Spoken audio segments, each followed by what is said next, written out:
Друзья, приветствую вас на канале, посвященном погоде рынка недвижимости Украины. Сегодня мы с вами будем говорить о рынке жилой недвижимости целого Причерноморского региона, а точнее о двух крупных областных городах-центрах, это город Одесса и город Николаев. Поговорим с вами с цифрами о том, что произошло с недвижимостью. Период сравнения будет достаточно длинный, то есть 1 год. Это уже тенденции, которые я наблюдал благодаря статистическим данным. Также в конце видео я подведу итоги о том, что произошло с недвижимостью за 1 год. И, конечно же, сделаю прогнозы о том, что произойдет с недвижимостью до конца первого полугодия 2026 года, то есть, по сути дела, осталось, я записываю в июне месяце, то есть полмесяца. Итак, друзья, смотрим подготовленный мною материал. Надеюсь, вам будет интересно разобраться с тем, что происходило с рынком недвижимости. Не со слов риэлторов, которые вам рассказывают, что все плохо и хорошо, причем это безапелляционно, не ссылаясь на конкретику, на цифры, на исследования, действительно будете видеть процессы, что называется, воочию. Цифры очень сложно обмануть, если, конечно же, с этими цифрами уметь работать. Итак, друзья, перед вами карта Причерноморского региона, куда входят крупные областные города-центры: Николаев, Одесса, Херсон. Про Херсон мы сегодня не будем говорить, потому что там нет рынка недвижимости. То есть люди, которые могли себе это позволить, они просто бросили свою недвижимость и уехали в более безопасные районы Украины или же совсем за границу. Поэтому начнем с города Николаева. Здесь у нас легенда карты, друзья. Я очень, так сказать, тезисно вам расскажу, как пользоваться данной информацией. Здесь основные характеристики, которые, так сказать, нам, даже не характеристики, основные показатели, которые характеризуют, вот так, видите, я перефразировал, это не каламбур, которые характеризуют состояние рынка на конец мая 2026 года. Итак, начнем с населения. Население 486 тысяч, друзья. Это довоенное население. Сколько сейчас живет людей в городе Николаеве, никому не известно. Поэтому, Всевышний, наверное, знает, да, а вот статистика уже нам такой информации не дает. Поэтому, друзья, кто меня в Николаеве смотрит, а у меня там достаточно много друзей, в том числе и риэлторов, ваши вот чисто визуальные, так сказать, впечатления: больше людей, меньше людей, сравниваем с довоенным периодом. Я предполагаю, что из вот этих 486 тысяч, дай бог, чтобы 300 тысяч населения осталось. Это, конечно же, мое предположение. Почему я постоянно вас прошу о том, чтобы вы написали, сколько людей проживает? Не людей проживает, а ваши ощущения: больше, чем до войны, или меньше? Это очень важно. Почему? Потому что именно люди влияют на то, что происходит с рынком недвижимости. На Луне нет ни, как оно называется, нет ни людей, нет и квартир, естественно, да, и, кстати, там коррупции тоже нет. Поэтому это очень важный показатель, который, в общем-то, характеризует состояние рынка недвижимости. Итак, следующее: количество предложений, которые мы наблюдали, я и компания Olymp Consulting, на протяжении достаточно большого времени, больше уже, наверное, 10 лет, мониторим рынок недвижимости. И с помощью программного обеспечения Olymp News, на котором у меня есть, естественно, патент и авторское право, я работаю с большими цифрами. Итак, 9300 объектов жилой недвижимости, это первичный и вторичный рынок, квартиры, которые были выставлены для продажи в городе Николаеве в мае 2026 года, что на 3,4% показало больше, чем это было в апреле. То есть традиционная история: желающих продать больше, чем желающих, друзья, купить. И очень важная деталь, которая, я просто еще раз повторюсь, Это репрезентативная выборка. Вы видите, в генеральную выборку попало 9300 объектов жилой недвижимости, первичный, вторичный рынок. Эта выборка также однородная. Почему? Потому что я в своих исследованиях применяю научную методологию, метод классификации. То есть, во-первых, это разделено на первичный, вторичный рынок и потом по классам. Поэтому это позволяет мне, друзья, дает уникальную возможность работать с большими цифрами и минимизировать вот эту статистическую погрешность, так называемую, о которой мне многие там чего-то пишут. Хотя свои работы не показывают, не знаю почему, может просто любят писать, но не любят работать. Итак, друзья, переходим к следующему показателю, это социальное жилье, стоимостные параметры. Только буду говорить в процентном соотношении. Снижение за месяц минус 0,21%. Ну, вполне нормально себя ведет город Николаев. На самом деле это прифронтовой город, друзья. Кто бы, как бы мне что и не говорил, я потом объясню, почему прифронтовой город. Дальше. Эконом-комфорт, бизнес-класс. Вторичный рынок. Снижение минус 0,16% за месяц. Ну и переходя к первичному рынку, это жилье, которое, друзья, не построено. И я предполагаю, что при фронтовом Николаеве вряд ли будет построено. Здесь показала нам незначительную динамику роста. Это эконом-класс, самая недорогая недвижимость. Ну, эконом-класс это достаточно бюджетное жилье на первичном рынке. Единственное, что это еще жилье не сдано. И, скорее всего, я предполагаю, не будет сдано в эксплуатацию. Здесь рост плюс 0,23% за месяц. Ну и первичный рынок квартиры, комфорт, бизнес-класс, снижение минус 0,16%. Друзья, ну в целом рынок, подводя итоги, вот обобщая, так сказать, эти сводные данные, рынок недвижимости Николаева ведет себя вполне, так сказать, адекватно ситуации. Почему прифронтовой? Потому что, друзья, вот многие там кто-то мне пишет, да, говорит, Кимбурская коса – это Херсонская область. Ну, друзья, ну я все понимаю. Но она никогда не была Херсонской областью, друзья. Это Николаевская область. Я достаточно, ну немного, но определенный период времени прожил в городе Очакове. Это также Николаевская область. И неоднократно я отдыхал с семьей на Кимбурской косе. Тут такой ходил этот самый катерочек. Поэтому это никакая, извините, друзья, не Херсонская область, это Николаевская область. И Кимбурская коса сегодня находится под контролем Российской Федерации. Поэтому в прифронтовом городе, хотя вроде бы так визуально и по километражу далеко, достаточно, так сказать, логично ведет себя рынок недвижимости. Ну, не растет недвижимость своей стоимости во время, когда на голову людям, которые живут в Николаеве, падают бомбы. То есть это, ну, это просто, как оно называется, естественное поведение людей, которые просто уезжают с тех, как это произошло в Херсоне. Люди просто даже не продают, ну, большинство, почему я говорю, нет рынка недвижимости, у кого есть такая возможность и была, они просто оставили свою недвижимость и уехали. Жизнь дороже, чем, так сказать, эти кирпичные коробки. Дальше, друзья, переходим к городу Одесса. Опять же, по карте смотрим легенду карты. Население 993 тысячи. Я предполагаю, что сейчас 700 тысяч. Напишите, кто меня смотрит с Одессы. Хотя сейчас, в общем-то, сезон, лето, могут быть, так сказать, разные варианты. Надо спрашивать, сколько людей живет вне сезона. Но все равно напишите. Я думаю, что 700 тысяч это в лучшем случае проживает в городе Одесса. Мы не говорим о туристах, которые приехали отдыхать. Количество предложений 37 тысяч объектов жилой недвижимости, первичный, вторичный рынок. Рост плюс 0,5% за один месяц. Желающих продать больше, чем желающих купить. Дальше. Социальное жилье, друзья, вторичный рынок. Вот здесь я не перестаю удивляться городу Одесса.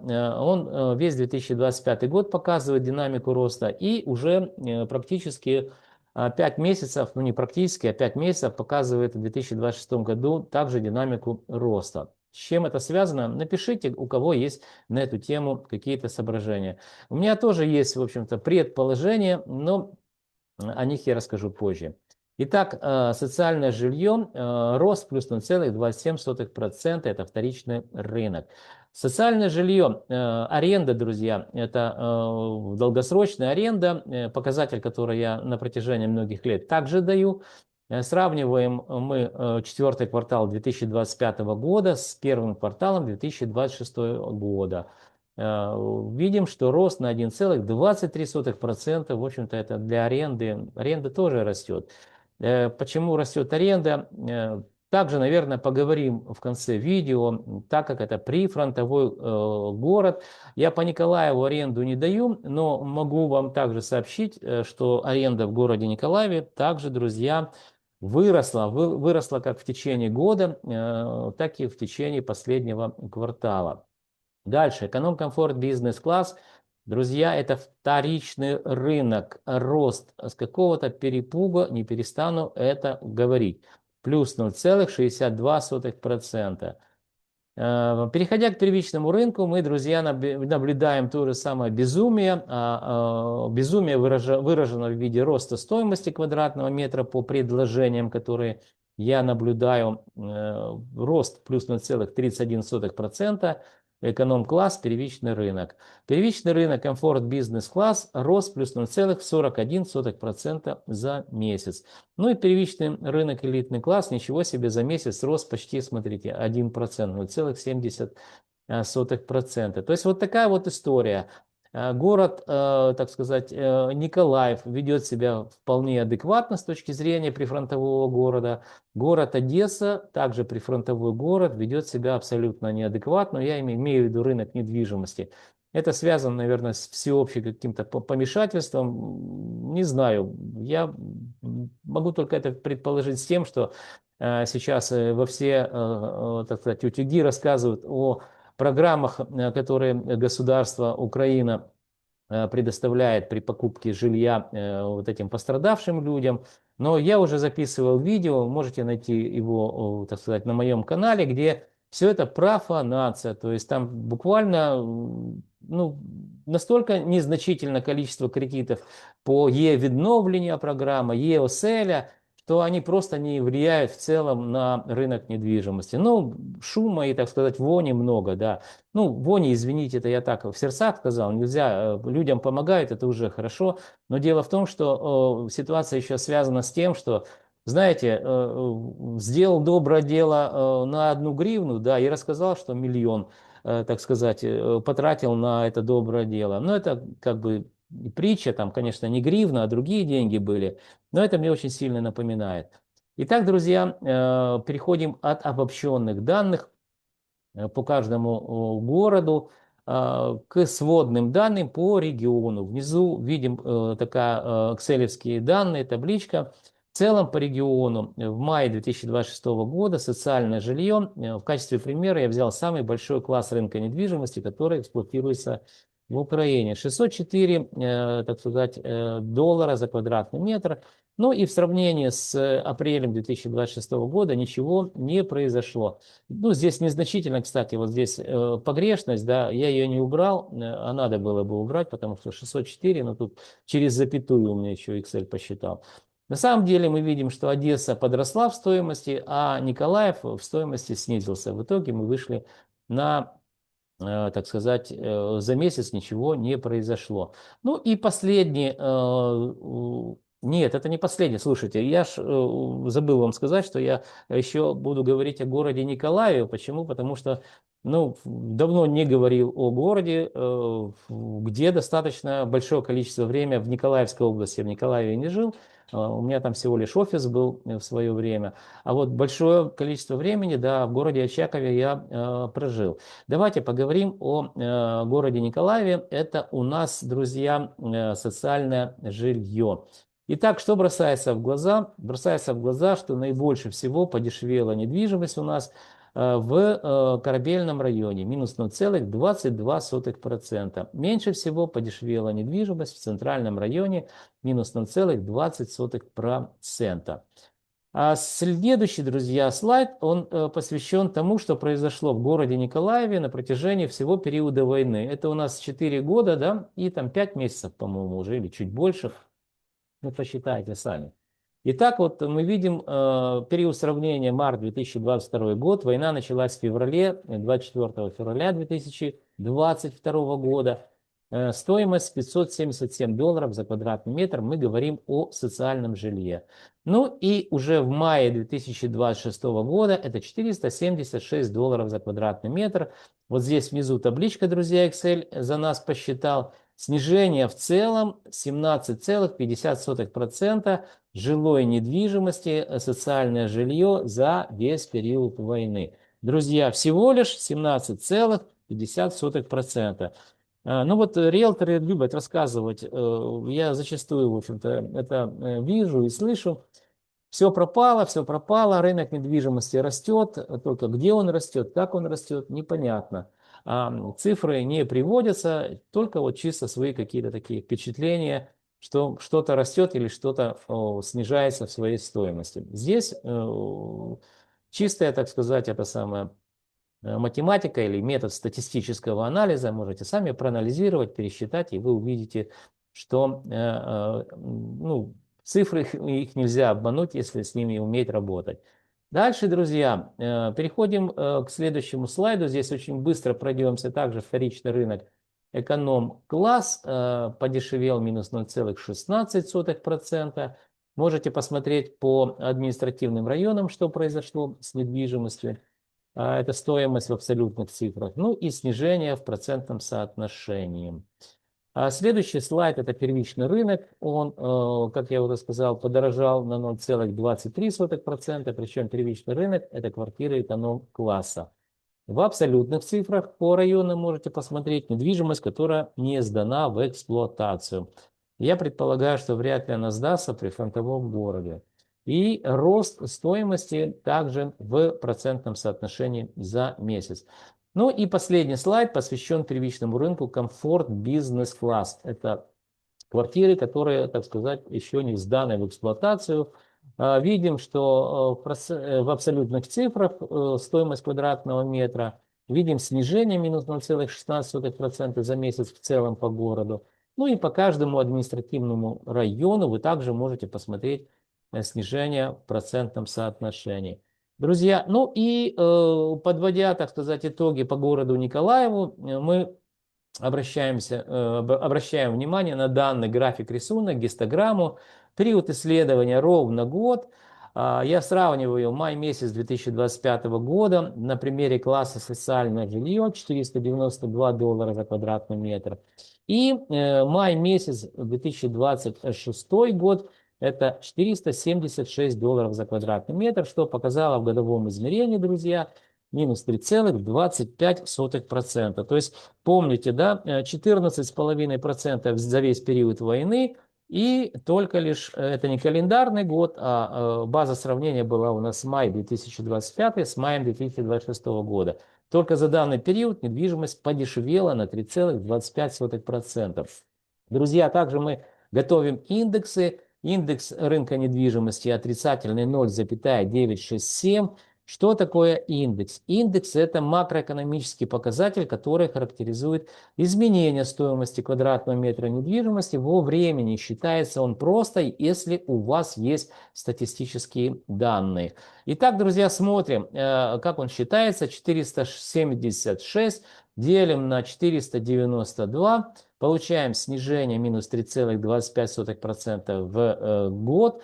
Или же вот этот индекс отрицательный 0,967. Друзья, немного саморекламы. Меня смотрят люди, которые работают в финансовых учреждениях Украины. Это управление по рискам, риск-менеджменту. Данные специалисты очень хорошо знают, как меняется стоимость денег во времени. А я один из немногих в Украине знаю, как меняется стоимость недвижимости во времени. И на примере вот данного графика рисунка данного класса рынка недвижимости показываю, как меняется данная стоимость. Поэтому синергия наших с вами знаний поможет в вашем сложном бизнесе и, конечно же, мне дальше работать и компания Олимп Консалтинг развиваться. Для того, чтобы меня найти, вы можете посмотреть в описании YouTube канала моего, Viber телефончик, там два телефона, кипрский, киевстаровский. мы можем созвониться или там списаться, как удобно, составим техническое задание по всему портфелю недвижимости, под которую ваше финансовое учреждение выдало какие-то финансовые средства. И вы, зная, как меняется стоимость денег во времени, будете видеть, как меняется стоимость недвижимости во времени благодаря тем исследованиям, которые я буду для вас делать. Ну, я и компания Link Consulting. Я представляю юридическое лицо. Итак, друзья, это была самореклама, без нее никак нельзя. Переходим к последнему слайду, подытоживающие данные по целому, друзья, региону. Вверху у нас видим, да, слушайте, у меня рука пропадает, надо же, как у этого Воланда.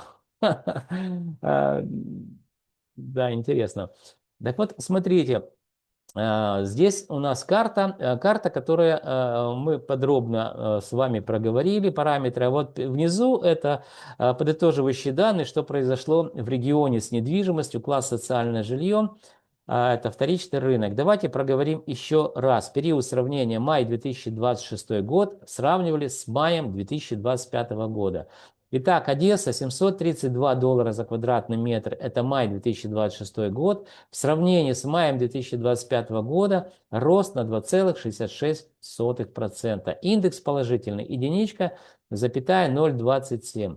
Город Николаев $476 за квадратный метр.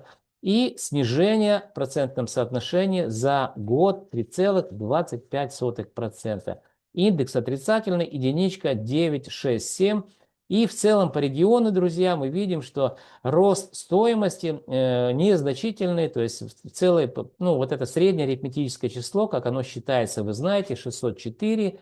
В 2026 году в мае месяце это по региону средняя стоимость квадратного метра, среднее арифметическое число, правильно так, то показало нам динамику роста в годовом измерении 0,25%. Индекс положительный, единичка 0,02. Друзья, ну что, вроде как рассказал о том, что было, о том, что есть. Ну давайте перейдем к тому, что будет, то есть о прогнозах. Прогнозы буквально на 1 месяц. Я, друзья, еще раз всего лишь предполагаю. Работая с большими цифрами, большие цифры, я имею в виду статистические данные, которые обрабатывает Olymp News, программное обеспечение. Я еще и работаю с макроэкономическими показателями или же индексами, которые характеризуют развитие экономики Одесской области, Николаевской области, естественно, ну и по всей Украине. Так вот, друзья, я предполагаю, что снижение где-то на 0,5% будет в городе Николаеве продолжаться. Город Одесса, вот я, как оно называется, говорю вам о том, что происходит. А происходит то, что стоимость квадратного метра в городе Одесса растет. И, конечно же, она, наверное, в июне месяце будет продолжать расти. Незначительно, но будет продолжать расти. Объяснение этому – это то, что люди подвержены. Вот видите, у меня рука пропадает. Где-то я сейчас интересно, вот раз, рука пропала. Да? Это такой интересный эффект, сам только сейчас заметил. Что-то, видать, отсвечивает лампа софит. Вот. Есть рука, нет руки. Так и это всего лишь манипуляции с сознанием людей, которые продают недвижимость. То есть это государственные программы ЕОСЕЛЯ, ЕВідновлення, которые на самом деле есть на рынке, но они не влияют на рынок в силу того, что достаточно небольшого количества кредитов по этим программам было выдано. Ну, или кредитов, или денег на приобретение недвижимости было выдано. Поэтому, знаете, шум большой, риэлторы бегают, там что-то показывают, рассказывают, что все растет, все растет. Но я фиксирую эти данные также. Но на самом деле все хорошее когда-то заканчивается. То есть после ночи начинает рассвет. Не может рынок недвижимости города Одессы работать в противофазе с разваливающейся экономикой. И это, друзья, горькая правда. Когда мы это увидим, я думаю, что может быть через квартал, то есть, хотя я говорил, кто меня смотрит давно, что со второго квартала мы будем видеть уже снижение стоимости квадратного метра, но я в этом плане ошибся, по Одессе я имею в виду. Будем надеяться, что с третьего квартала мы будем видеть снижение стоимости квадратного метра, что должно быть вполне логично для прифронтового также города. Друзья, пришло время прощаться. Для того, чтобы вы знали, что происходит с недвижимостью, вам необходимо что сделать? Правильно, подписаться на мой канал. Вы также можете лайки, дизлайки ставить данному видео.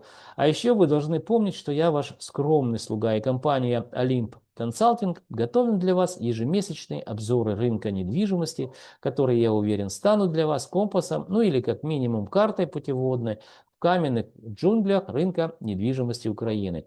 Друзья, не забудьте подписаться, поставьте лайк и до встречи в следующих моих видеороликах.